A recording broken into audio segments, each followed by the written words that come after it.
Good morning student, welcome to online classes Gurukul Science academy.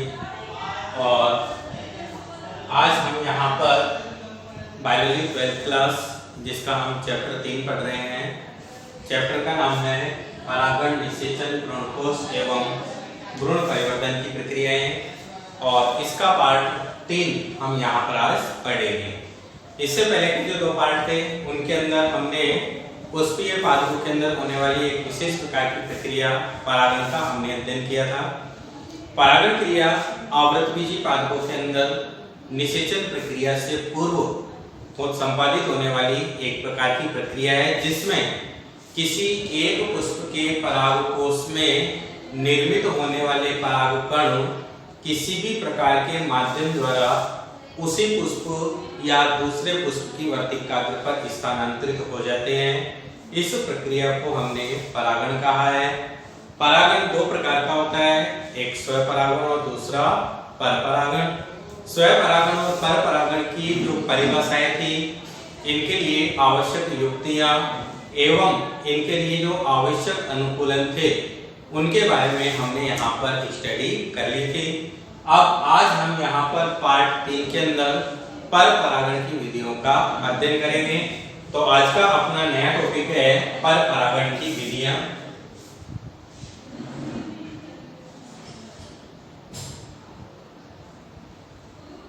परपरागण की विधियां।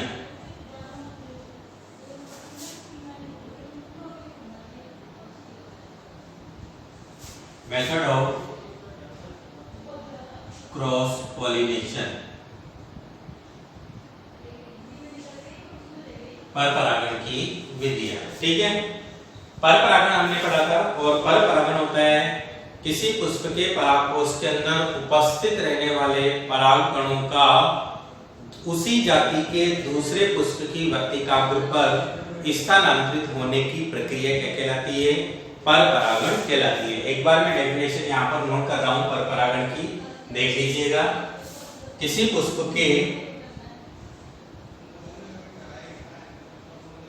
पुष्प के परागकोश में उपस्थित परागकणों का उसी जाति के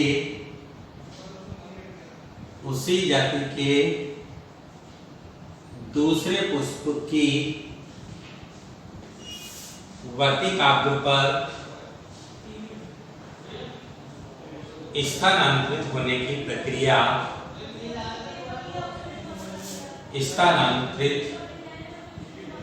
होने की प्रक्रिया क्या कहलाती है? परपरागण कहलाती है। परपरागण कहलाती है। यह आपके पास में कोई भी एक जाति का पादप है, क्योंकि आवश्यक अनुकूलन जो है, उस आवश्यक अनुकूलन के आधार पर परपरागण हेतु किस प्रकार के पुष्प की आवश्यकता होगी? एक लिंगी पुष्प की आवश्यकता होगी।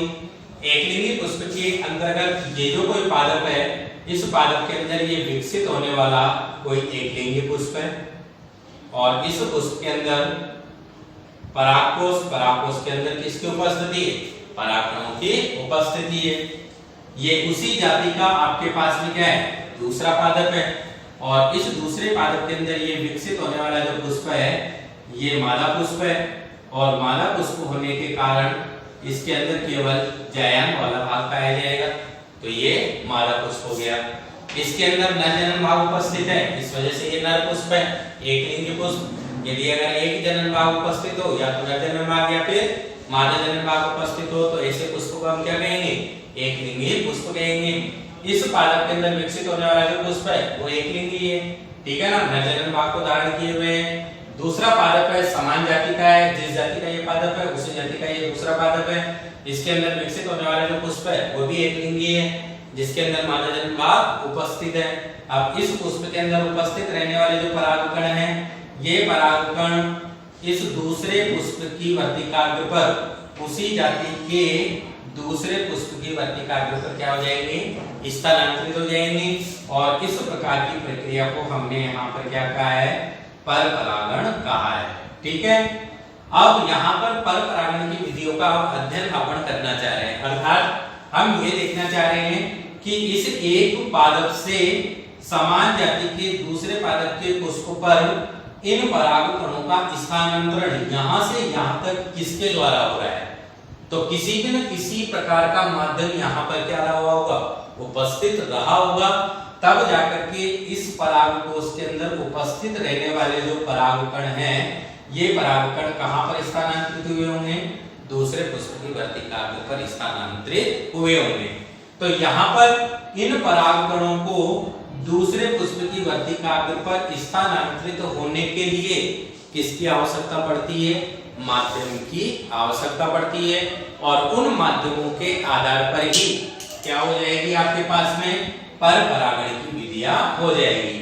मानकर चलिए ये परागकण जो है, ये परागकणों को दूसरे पुष्प की वर्तिकाग्र पर पहुंचाने वाला माध्यम एक तो किसका हो सकता है, वायु का हो सकता है अथवा हवा का हो सकता है।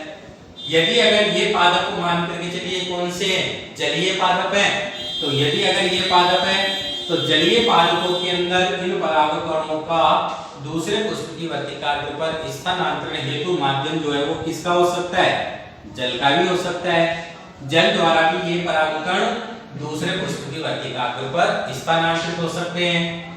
इन पादपों के अंदर विकसित होने वाले परागकणों को दूसरे पुष्प की वर्तिकाग्र पर किसके द्वारा ले जाया जा सकता है, कीटों की सहायता से भी पहुंचाया जा सकता है।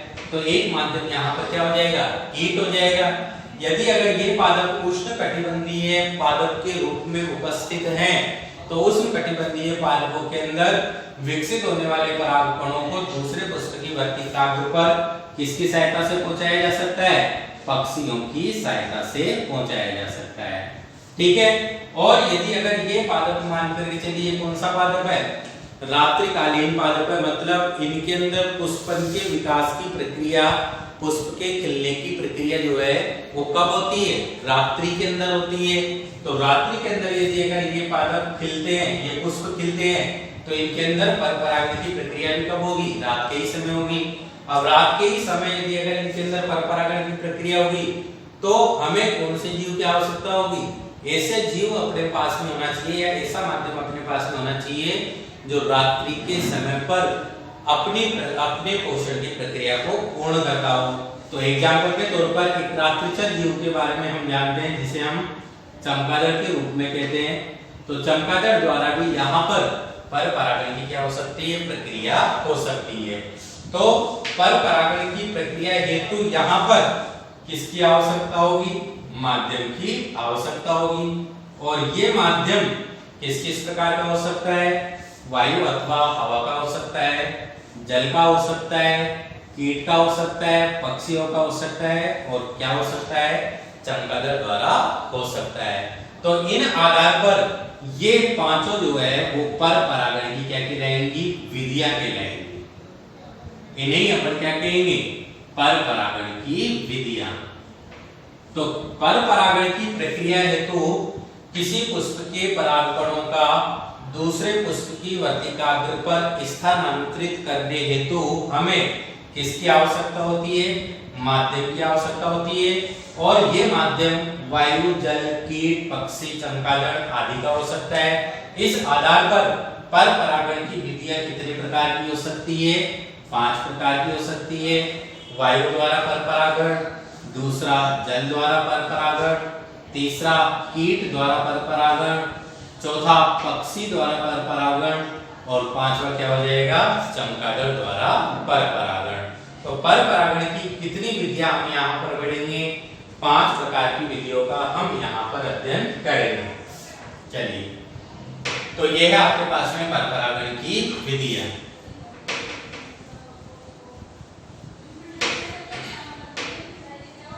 परपरागण की विधियों के अंदर हम सबसे पहले यहाँ पर पढ़ रहे हैं, सबसे पहले हम पढ़ रहे हैं वायु परागण।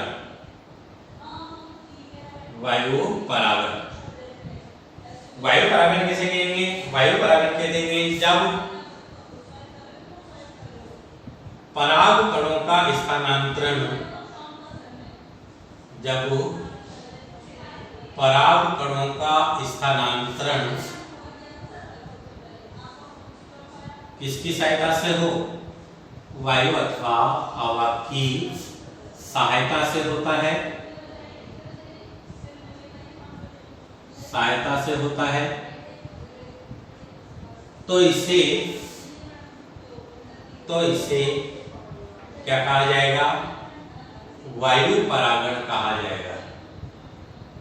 तो इसे हम क्या कहेंगे, वायु परागण कहते हैं। ठीक है।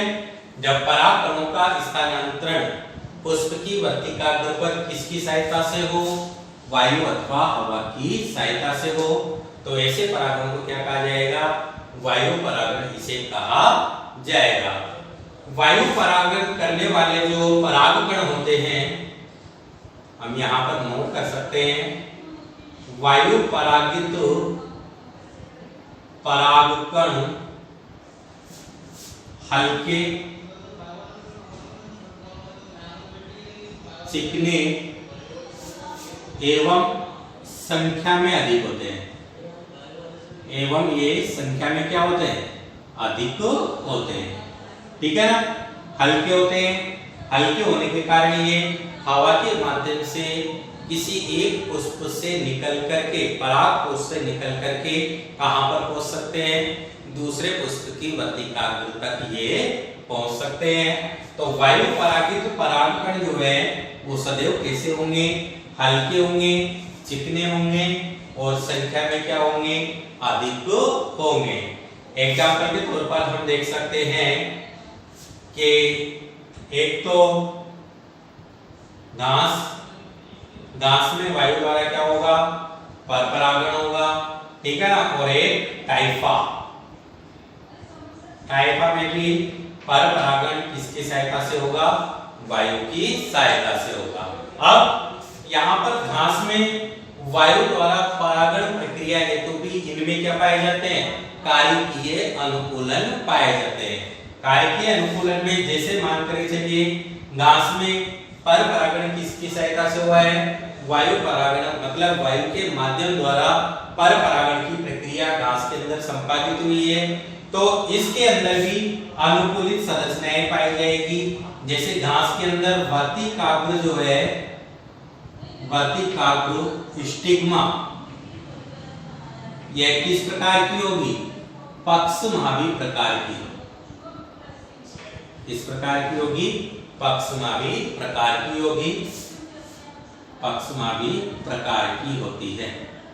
जैसे ये आपके पास में पुष्प की वर्तिकाग्र है और इस पुष्प की वर्तिकाग्र पर इस प्रकार की संरचनाएं पाई जाएंगी और इस प्रकार की संरचनाओं को यहाँ पर कहा जाएगा पक्षमाभ। और इन पक्षमाभ की उपस्थिति के कारण वायु परागण द्वारा पहुंचने वाले जो परागकण हैं, परागकण ये कहां पर स्थानांतरित हो जाएंगे, पुष्प की वर्तिकाग्र पर स्थानांतरित हो जाएंगे।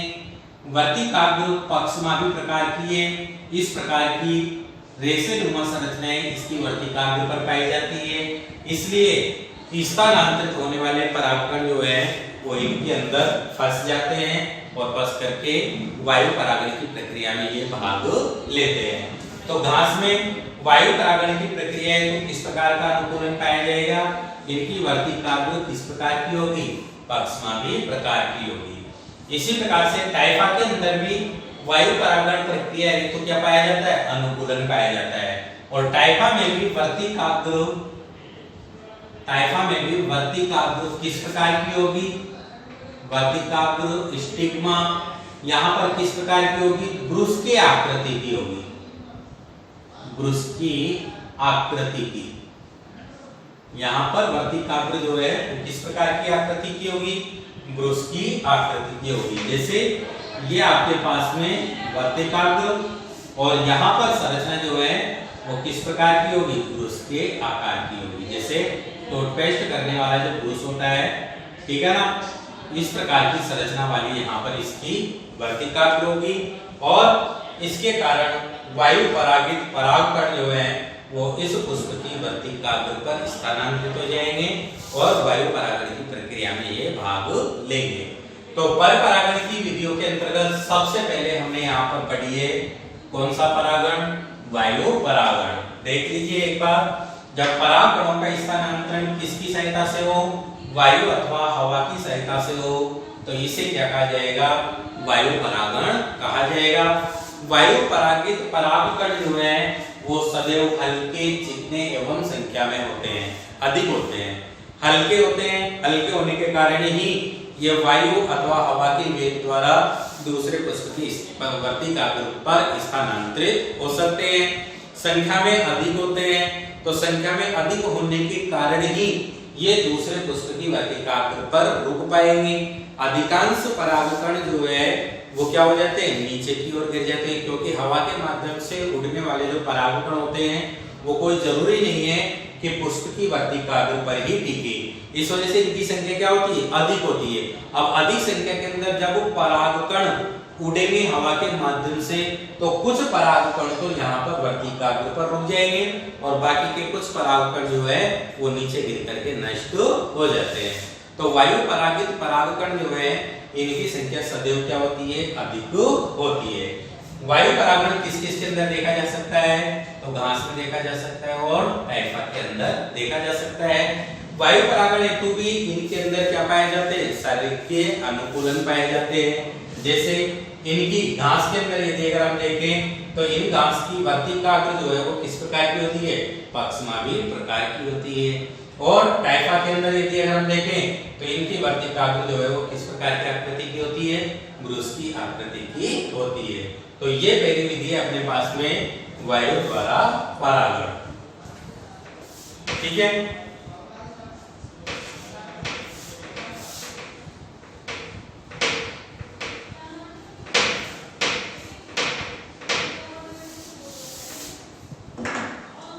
चलिए सेकंड देखिए, अब पर परागण की विधियों के अंदर सेकंड विधियां पढ़ रहे हैं अपन, जल परागण।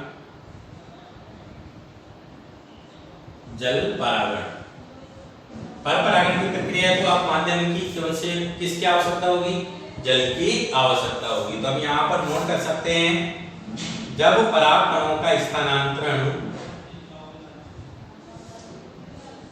जब परागकणों का स्थानांतरण किसकी सहायता से हो, जल की सहायता से हो,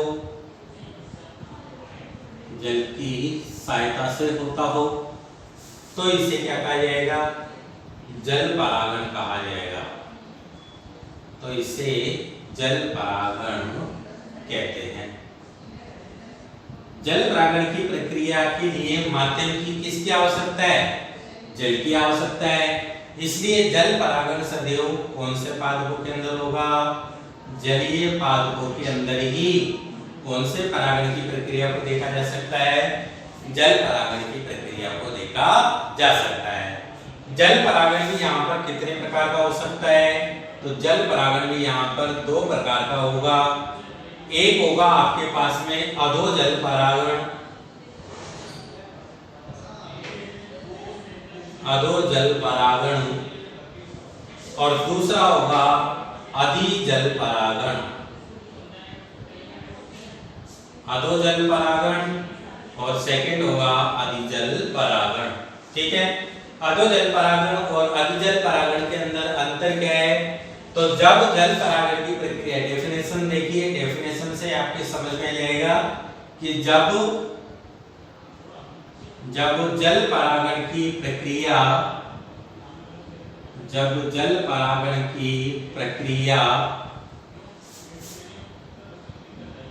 जल की सतह के भीतर हो, जल की सतह के भीतर हो, तो इसे क्या कहा जाएगा, अधोजल परागण कहा जाएगा। तो इसे हम क्या कहेंगे, अधोजल परागण कहते हैं, ठीक है ना। तो जब जल परागण की प्रक्रिया होगी किसके अंदर, जलीय पादपों के अंदर, लेकिन ये जलीय पादप जो है वो कैसे होने चाहिए, जल निमग्न होने चाहिए। अर्थात यहाँ पर पादप जो है वो किस प्रकार के होने चाहिए, जल निमग्न होने चाहिए, अर्थात जल की सतह पर डूबे हुए होने चाहिए। ठीक है, और जल की सतह के भीतर यदि अगर जल परागण होगा तो ये क्या कहलाएगा, अधोजल परागण कहलाएगा। जैसे मान करके चलिए ये आपके पास में जल की सतह है और जल की सतह के भीतर ये कोई जलीय पादप है। ठीक है, जलीय पादप के अंदर ये कोई पुष्प है और ये जलीय पादप है, इस जलीय पादप के अंदर भी ये क्या है, पुष्प है। दोनों ही जलीय पादप जो है वो जल की सतह के अंदर क्या है, डूबे हुए हैं। ठीक है ना, तो यहाँ पर ये जल निमग्न पादप है, जल निमग्न पादप है, जल की सतह के भीतर ये डूबे हुए हैं। ठीक है, और जब एक पुष्प की परागकोश के अंदर उपस्थित रहने वाले परागकण दूसरे पुष्प की वर्तिकाग्र पर, माध्यम बीच में किसका है, जल का है। ठीक है, तो इनकी सहायता से यदि अगर होता है और जल की सतह के भीतर होता है तो इस प्रकार के परागण को हम क्या कहेंगे, अधोजल परागण कहेंगे। ठीक है, एग्जाम्पल यहाँ पर इसका हो जाएगा नाजास।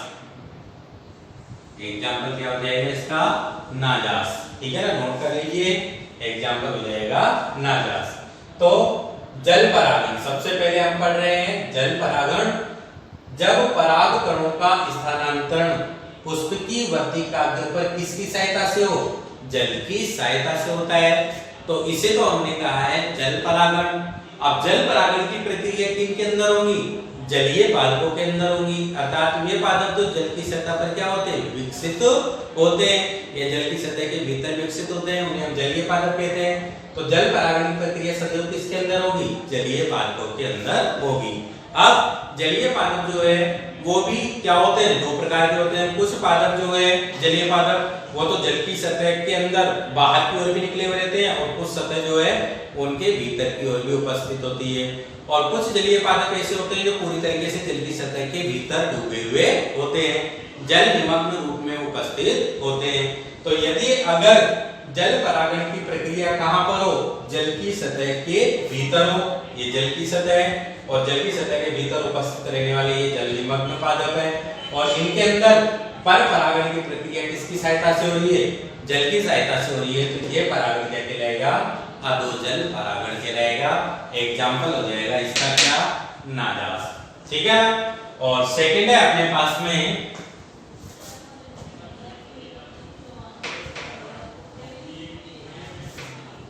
सेकंड है अधिजल परागण। अधिजल परागण जब जल परागण की प्रक्रिया, जब जल परागण की प्रक्रिया जल की सतह पर हो, जल की सतह पर हो तो इसे हम क्या कहेंगे, तो इसे अधिजल परागण कहा जाएगा। तो इसे अधिजल परागण कहते हैं।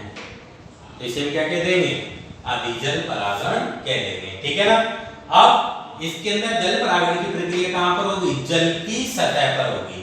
तो एग्जाम्पल इसका सबसे बढ़िया जो एग्जाम्पल होगा वो होगा वेलिस्नेरिया। वेलिस्नेरिया, ठीक है ना, वेलिस्नेरिया के अंदर अधिजल परागण होगा और जल परागण की प्रक्रिया कहां पर होगी, जल की सतह पर होगी। जल की सतह पर किस प्रकार से यहां पर परागण की प्रक्रिया होगी, तो देखिए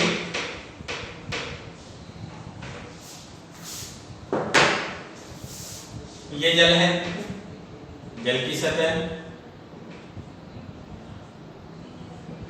जल की सतह ये है ऊपर की तरफ। अब यहां पर इसकी सतह पर जल परागण की प्रक्रिया होनी चाहिए।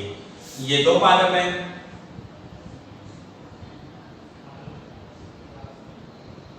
एक पादप और ये दूसरा पादप, और दूसरे पादप के अंदर ये क्या है, उपस्थित रहने वाले पुष्प, विकसित होने वाले क्या है, पुष्प है। ये पुष्प जो है ये मादा पुष्प है, मादा पुष्प है, और इस पादप के अंदर उपस्थित रहने वाला भी ये पुष्प है, ये नर पुष्प है। ठीक है। अब जल की सतह पर वेलिस नेरिया के अंदर क्वेश्चन भी पूछा जाता है, बहुत इंपॉर्टेंट है कि वेलिस नेरिया के अंदर परागण कौन सी विधि द्वारा होता है। तो वेलिस नेरिया के अंदर परागण जल विधि द्वारा होता है। जल परागण विधि द्वारा इसके अंदर परागण की प्रक्रिया संपन्न होती है। लेकिन इस वेलिस नेरिया के पादप को हमने जब बनाया है तो यहाँ पर आपको एक अलग प्रकार की स्ट्रक्चर दिखाई दी होगी। ध्यान से देखिए, आपको दिखाई दे रहा होगा बोर्ड के अंदर जब मैं नोट बना रहा हूँ। तो ये तो पुष्प मैंने आपके पास में बनाया है नर पुष्प, और ये पुष्प बनाया है मैंने आपके पास में मादा पुष्प। नर पुष्प और मादा पुष्प के अंदर अंतर क्या है? नर पुष्प का पुष्प व्रंत जो है ये पुष्प, और इस नर पुष्प का पुष्प व्रंत तो बिल्कुल सीधा है, ये इसका पुष्प व्रंत है। ये तो इसका कैसा है? बिल्कुल सीधा है। लेकिन जब मैंने इधर की तरफ मादा पुष्प बनाया है तो मादा पुष्प का पुष्प व्रंत जो है वो मैंने इस प्रकार का बनाया है। ठीक है। तो मादा पुष्प का पुष्प व्रंत जो है वो क्या होता है? मध्य में से कुंडलित होता है, और यह अपनी आकृति को क्या कर सकता है? बढ़ा सकता है। जैसे स्प्रिंग होती है तो स्प्रिंग में मध्य में कैसी होती है? कुंडलित होती है। उसको हम दोनों सिरों पर खींचते हैं तो आकृति में लंबी हो जाती है, छोड़ने पर वापस वह अपनी स्थिति पे आ जाती है। तो इसी प्रकार का पुष्प व्रंत जो है वो किसका होता है? मादा पुष्प का होता है। तो वेलिस नेरिया के अंदर नर पुष्प और मादा पुष्प की ये क्या होती है? विशेषता होती है कि वेलिस नेरिया के नर पुष्प का पुष्प व्रंत तो कैसा होता है? सीधा होता है। ये नर पुष्प है और इसका पुष्प व्रंत तो कैसा होता है? सीधा होता है। जबकि मादा पुष्प का पुष्प व्रंत जो है वो कैसा होता है? कुंडलित होता है। अब इस वेलिस नेरिया के अंदर जल परागण जो है वो जल की सतह पर कैसे होगा? तो देखिए, जल के बहाव के साथ या किसी भी जलीय कीट के साथ या जलीय जीवों के द्वारा ये नर पुष्प जो है वो पुष्प व्रंत से टूट जाता है। और जब ये नर पुष्प पुष्प व्रंत से टूट जाता है तो टूटने के पश्चात यह बहता हुआ कहां पर पहुंच जाएगा? जल की सतह पर पहुंच जाता है। क्योंकि पहले तो पुष्प व्रंत की सहायता से जुड़ा हुआ था जब तो वह जल की सतह के भीतर था, लेकिन जब पुष्प व्रंत वाली सतह से यह टूट जाता है तो यह बहता बहता कहां पर आ जाएगा? जल की सतह पर आ जाएगा। जल की सतह पर आने के फलस्वरूप जल के बहाव के साथ इस पुष्प के परागकोश का स्फुटन हो जाएगा। परागकोश के अंदर उपस्थित रहने वाले परागकण इन बहते हुए जल की सहायता से आगे की ओर पहुंच जाएंगे। अब इन बहते हुए परागकणों को, ये परागकण है, अब इन परागकणों को ग्रहण करने के लिए ये मादा पुष्प जो है वो अपनी आकृति को क्या कर लेता है? लंबी कर लेता है। जैसा कि इसका पुष्प व्रंत कैसा है? कुंडलित है। तो यह खींच करके कहां पर पहुंच जाएगा? अपने पुष्प व्रंत को यह खींच करके कहां पर पहुंच जाएगा? जल की सतह पर पहुंच जाएगा इन परागकणों को धारण करने के लिए। और जब ये परागकण पुष्प की वर्तिका के द्वारा ग्रहण कर लिए जाएंगे तो ग्रहण करने के पश्चात ये पुष्प वापस छोटा होकर के कहां पर पहुंच जाएगा? जल की सतह पर पहुंच जाएगा। अब इनमें निषेचन की प्रक्रिया कहां पर होती है? जल की सतह के भीतर होती है। तो ये जो वेलिस नेरिया होता है, इस वेलिस नेरिया के अंदर जल परागण की प्रक्रिया के अंतर्गत कौन सा परागण होता है? अधिजल परागण होता है। अर्थात जल परागण की प्रक्रिया कहां पर होती है? जल की सतह पर होती है। लेकिन इनके अंदर निषेचन की प्रक्रिया कहां पर होती है? जल की सतह के भीतर होती है। निषेचन की प्रक्रिया जो है वो कहां पर होती है? जल की सतह के भीतर होती है। परागकणों को ग्रहण करके यह मादा पुष्प जो है वो पुनः कहां पर पहुंच जाता है?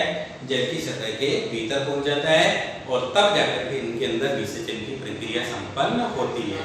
तो इस प्रकार से वेलिस नेरिया के अंदर जल परागण की प्रक्रिया का एक कंप्लीट 2 नंबर का क्वेश्चन भी यहाँ पर पूछा जा सकता है कि वेलिस नेरिया के अंदर जल परागण की प्रक्रिया को समझाइए। तो वेलिस नेरिया के अंदर जल परागण की प्रक्रिया आपके सामने मैंने कंप्लीट बता दी है।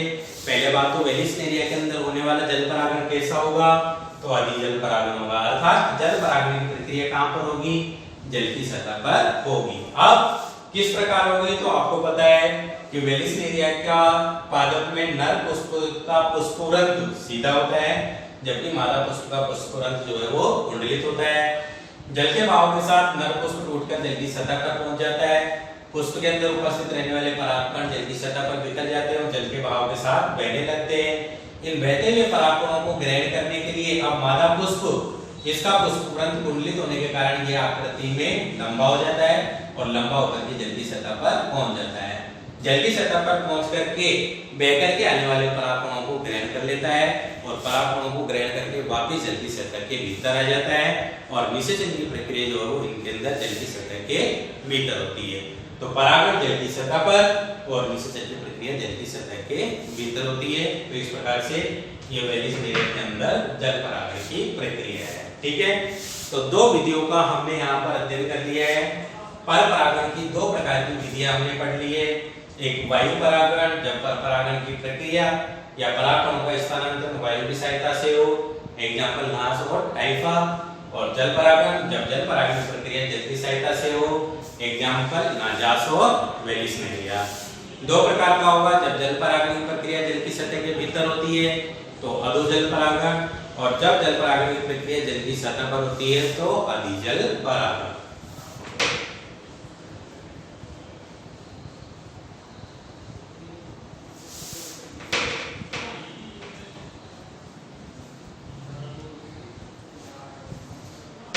चलिए तीसरे नंबर की विधि हम यहाँ पर देख लेते हैं। हम तीसरे नंबर की विधि है पर परागण की कीट परागण। कीट परागण, कीट परागण क्या हो जाएगा? अब पर परागण की प्रक्रिया है तो माध्यम क्या होगा? कीट होगा। तो हम लिख सकते हैं जब पराग कणों का स्थानांतरण,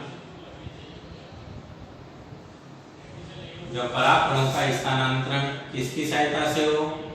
कीटों की सहायता से हो, तो इसे हम क्या कहेंगे? तो इसे कीट परागण कहते हैं। तो इसे हम क्या कहते हैं? कीट परागण कहते हैं। कीट परागण की प्रक्रिया है तो कौन कौन से कीट जो है वो कीट परागण की प्रक्रिया में भाग ले सकते हैं? तो कीटों के अंदर मधुमक्खी, तितली, पतंगा, ठीक है ना, ये कीट परागण की प्रक्रिया के अंतर्गत क्या ले सकते हैं? भाग ले सकते हैं। ठीक है, और इन कीटों में भी 80% कीट परागण जो है वो केवल किसकी सहायता से होता है? मधुमक्खी की सहायता से। 80% कीट परागण की प्रक्रिया में कौन से कीट भाग लेते हैं? तो मधुमक्खियां जो होती है वो सर्वाधिक रूप में पादपों के अंदर कीट परागण की प्रक्रिया को क्या करती है? संपादित करती है। तो सर्वाधिक कीट परागण जो है वह किसकी सहायता से होगा? मधुमक्खियों की सहायता से। लगभग कितने प्रतिशत? 80% रूप में। ठीक है, कीट परागित पुष्प की जो विशेष, यहाँ पर भी कीट परागित पुष्पों की भी क्या होती है? विशेषता होती है। कीट परागित पुष्प जो है वो सामान्यतः कैसे होते हैं?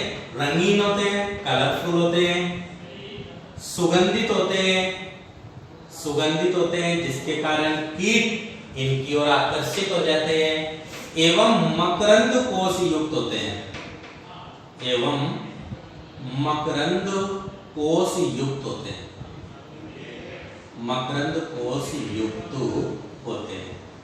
ठीक है ना, तो कीट परागित पुष्प जो है वो रंगीन, सुगंधित एवं मकरंद कोश युक्त होते हैं। इस वजह से कीट जो है वो इन पुष्पों की ओर क्या हो जाते हैं? आकर्षित हो जाते हैं, और आकर्षित होकर के कौन से परागण की प्रक्रिया को संपादित करते हैं? कीट परागण की प्रक्रिया को ये संपादित करते हैं। एग्जाम्पल के तौर पर जैसे आप किसके अंदर देख सकते हो? तो साल्विया में कीट परागण की विधि को देख सकते हो, और साथ ही साथ सरसों में भी परागण की प्रक्रिया किसकी सहायता से होती है? कीट की सहायता से होती है। साल्विया का पुष्प जो है वो सफेद रंग का होता है और सरसों का पुष्प जो है वो पीले रंग का होता है। रंगीन, सुगंधित एवं मकरंद कोश युक्त होने के कारण कीट इनकी ओर आकर्षित हो जाते हैं और कीटों की सतह से ये परागकण जो है वो चिपक जाते हैं और चिपक करके एक पुष्प से दूसरे पुष्प की वर्तिकाग्र पर स्थानांतरित हो जाते हैं। तो परागण की प्रक्रिया के अंदर कीट यहाँ पर भाग लेते हैं, कीट यहाँ पर सहायक होते हैं, इसलिए हमने यहाँ पर इसे क्या कहा है, कीट परागण कहा है। ठीक है, एग्जाम्पल हो जाएगा साल्विया एवं सरसों।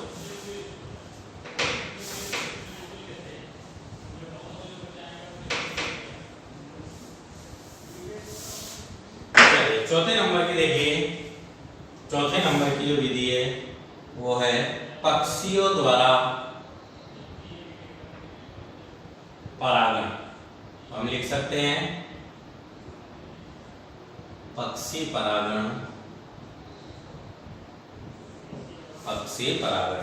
पक्षी परागण मतलब अब पर परागण की प्रक्रिया तो माध्यम कौन होंगे, पक्षी होंगे। तो हम लिख सकते हैं जब पराग कणों का स्थानांतरण, जब पराग कणों का स्थानांतरण किसकी सहायता से हो, पक्षियों की सहायता से हो, पक्षियों की सहायता से हो, तो इससे क्या कहा जाएगा, पक्षी परागण कहा जाएगा। तो इसे क्या कहा जाता है, पक्षी परागण। पक्षी परागण की प्रक्रिया सामान्यतः कौन से पादपों के अंदर होती है, तो ये प्रक्रिया जो है वो उष्ण कटिबंधीय जो पादप होते हैं, उष्ण कटिबंधीय जो पादप होते हैं उनके अंदर पर परागण की प्रक्रिया किसकी सहायता से होगी, पक्षियों की सहायता से होगी। एग्जाम्पल के तौर पर आप लिख सकते हो निकोटियाना। एग्जाम्पल क्या हो जाएगा, निकोटियाना एक उष्ण कटिबंधीय पादप है और इनके अंदर पर परागण की प्रक्रिया जो है वो किसकी सहायता से हो जाती है, पक्षियों की सहायता से हो जाती है।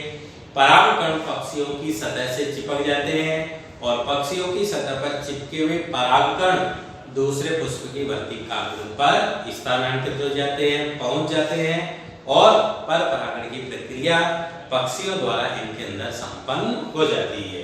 तो यह है आपके पास में पक्षी परागण। और लास्ट हम देख लेते हैं चमगादड़ द्वारा पर परागण। चमगादड़ द्वारा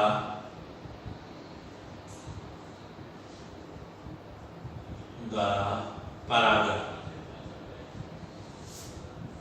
अब यहाँ पर परागण की प्रक्रिया तो माध्यम कौन होगा, चमगादड़ होगा। तो हम लिख सकते हैं जब पराग कणों का स्थानांतरण, जब पराग कणों का स्थानांतरण किसकी सहायता से हो, चमगादड़ की सहायता से हो, चमगादड़ की सहायता से हो, तो यह किस प्रकार का परागण कहलाएगा, चमगादड़ द्वारा पर परागण कहलाएगा। ठीक है ना।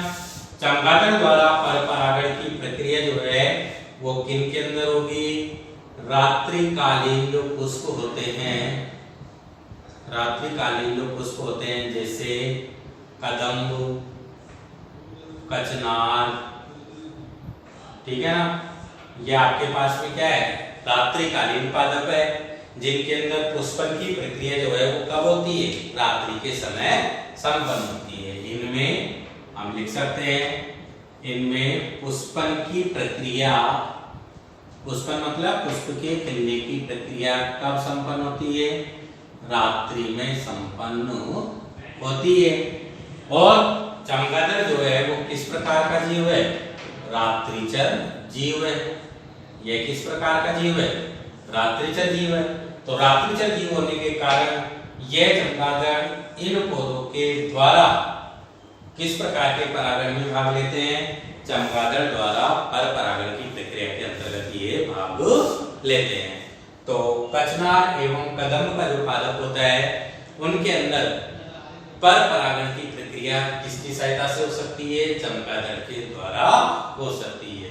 तो ये है आपके पास में चमगादड़ द्वारा पर परागण। तो पर परागण की 5 प्रकार की विधियां यहाँ पर आपने पढ़ी है। पर परागण के अंतर्गत आपने एक तो वायु परागण की विधि पढ़ी है।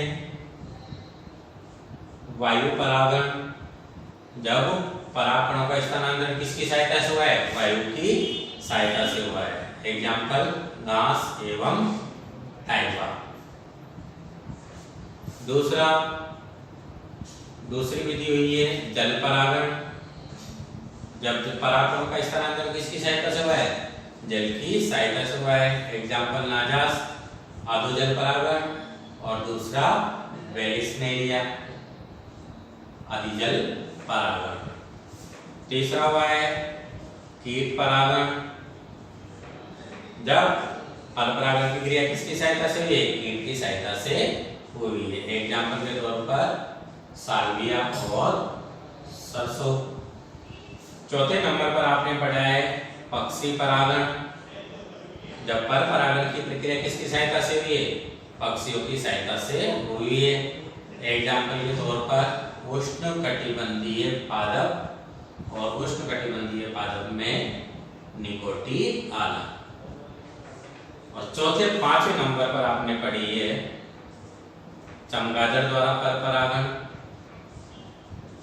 चमगादड़ द्वारा परागण, और चमगादड़ द्वारा पर परागण की प्रक्रिया जो है वो किसके अंदर हुई है? कचनार एवं कदम्ब के अंदर। ठीक है। इनके अतिरिक्त यदि अगर हम पर परागण की विधियों को देखें तो इनके अतिरिक्त पर परागण की विधियां जो है वो गुलमोहर के अंदर पर परागण जो है वो गिलहरी के द्वारा संपादित हो सकता है। गिलहरी जो होती है उनके द्वारा भी गुलमोहर के अंदर पर परागण की प्रक्रिया को देख सकते हो।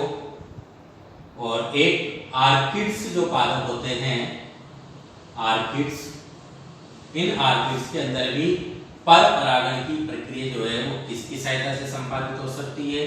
तो घोंगे जो होते हैं, घोंगों की सहायता से यहाँ पर परागण की प्रक्रिया हो सकती है। तो ये आपके पास में विभिन्न प्रकार की क्या है? पर परागण की विधियां है। ठीक है। तो देखते रहिए Gurukul Science academy Gangapur city online classes. फिर से मैं रमेश गौतम अगला वीडियो लेके आऊंगा जिसके अंदर हम पर परागण से आगे की ओर होने वाली जो प्रक्रियाएं हैं उनका हम अध्ययन करेंगे। तब तक के लिए धन्यवाद। Thanks for watching.